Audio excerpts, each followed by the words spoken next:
स्वागत है आप सभी का मैटलैब लेक्चर 14 में। और आज हम देखेंगे ऑपरेटर्स के बारे में थोड़ा सा। इससे पिछले लेक्चर का रिकैप करवाऊं तो उसमें आपने देखा था कि फंक्शन कैसे डिफाइन किए जाते हैं, कैसे कॉल किए जाते हैं मैटलैब। तो हम फिर से वही लेक्चर 14 का एक फोल्डर बनाएंगे। अगर आपको नहीं पता है मैं क्यों कर रहा हूँ, आपका पहला लेक्चर है ये इस सीरीज का, तो आप इसको शुरू से देखिए। उसमें मैंने समझाया है कि ये करना क्यों जरूरी है। ठीक है, तो देखो, अगर ऑपरेटर्स देखना है मैटलैब में बहुत ऑपरेटर्स होते हैं। तो ये एक हेल्प में कमांड विंडो में जाके टाइप करो हेल्प और डॉट। ओके, सो ये हेल्प स्पेस डॉट। ओके, तो ये आपको सारे लिस्ट दे देगा। देखो ये इतने सारे ऑपरेटर होते हैं, सेट ऑपरेटर, बिटवाइज ऑपरेटर।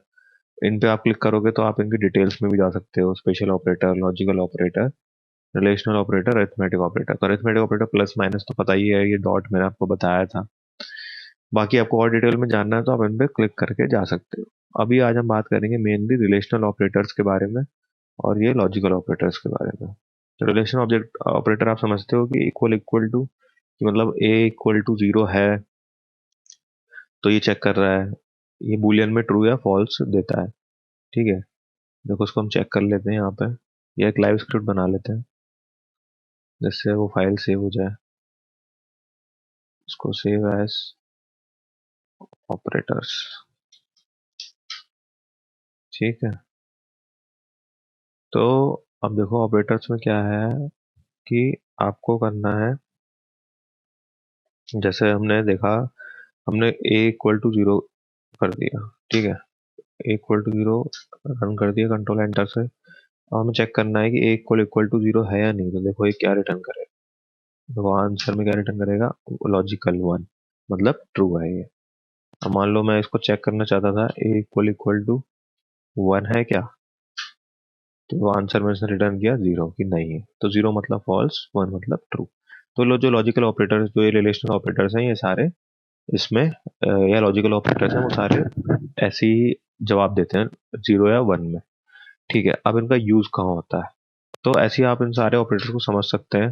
जैसे ये equal to, equal to, not equal to, less than, greater than, less than equal to, greater than equal to, या एंड ऑपरेटर, या और ऑपरेटर। एंड में मतलब जो दोनों कंडीशन एंड के साथ दे रखी हैं, जितनी भी कंडीशन वो दोनों ट्रू होंगी तभी ये वन रिटर्न करेगा।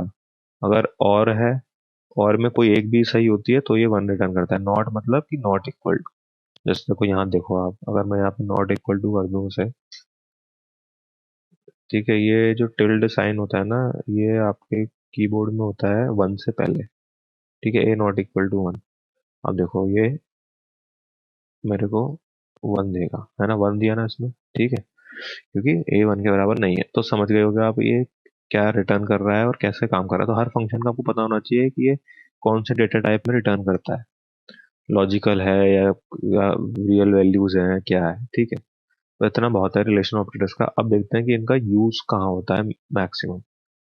ठीक है, तो अब देखते हैं कि रिलेशनल ऑपरेटर का हम कहाँ यूज कर सकते हैं। जैसे मान लो तुमको पता करना है कि कोई नंबर इवन है या ऑड है। जैसे मान लो इक्वल टू फाइव, तुम्हें पता करना है कि इवन है या ऑड है। तो देखो इफ एल्स स्टेटमेंट होती है, इसका यूज करेंगे हम। इफ ए, अब देखो रिमाइंडर हमको पता है कि अगर टू से डिविजिबल है नंबर तो वो इवन होता है, अगर नहीं है तो वो ऑड होता है। और हमें पता है अगर टू से डिवाइड हो जाता है तो रिमाइंडर जीरो आ जाता है। तो रिमाइंडर निकालने के लिए मैटलैब में कमांड होती है, फंक्शन होता है इनबिल्ट, आर ई एम, ए कॉमा बी, मतलब ए डिवाइडेड बाय बी।